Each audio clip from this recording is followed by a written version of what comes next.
ಎಷ್ಟೋ ಸತಿ ನಮಗೆ ನಮ್ಮ ಬಾಯಿಯಿಂದ ಮಾತು ಬರುತ್ತಲ್ಲ, ಅದನ್ನು ಗಮನಿಸಿ. ನಿಮ್ಮ ಟೋನ್ ನೀವೇ ಗಮನಿಸ್ಕೊಳ್ಳಿ. ಯಾವ ಸ್ಥಿತಿನಲ್ಲಿ ನಿಮ್ಮ ಮನಸ್ಸಿದ್ದಾಗ ಈ ಟೋನ್ ಬಂತು ಅಂತ. ಏನೋ ಕೆಲಸ ನೀವು ಮಾಡಿಲ್ಲ, ಯಾರಾದರೂ ಕೇಳಿದ್ರೆ ನಾನೇನು ಮಾಡಲಿ, ನಂಗೆ ಗೊತ್ತಿಲ್ಲ, ನಾನೇನು ಮಾಡಲಿ, ನಾನೇನು ಮಾಡೋದು, ನಾನೇನು ಮಾಡಲಿ ನೋಡಿ. ಇನ್ನೊಂದು ಹಾಗಂದ್ರೆ ಒಳಗಡೆಯಿಂದ ಮಾಡೋಕ್ಕೆ ಆಗಲ್ಲ, ಮಾಡೋಕ್ಕೆ ಇಷ್ಟ ಇಲ್ಲ, ಮಾಡೋಕ್ಕೆ ಗೊತ್ತಿಲ್ಲ, ನಾವು ಒಪ್ಕೊಳ್ಳಲ್ಲ.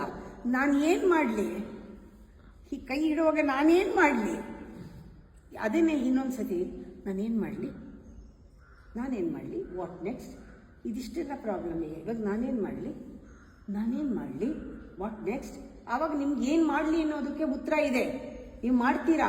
ಮಾಡೋರು ಕೇಳೋದು ನಾನೇನು ಮಾಡಲಿ ಬೇರೆ, ಮಾಡದೆ ಇರೋರು ಕೇಳೋದು ಅಲ್ಲ, ಹೇಳೋದು ನಾನೇನು ಮಾಡಲಿ.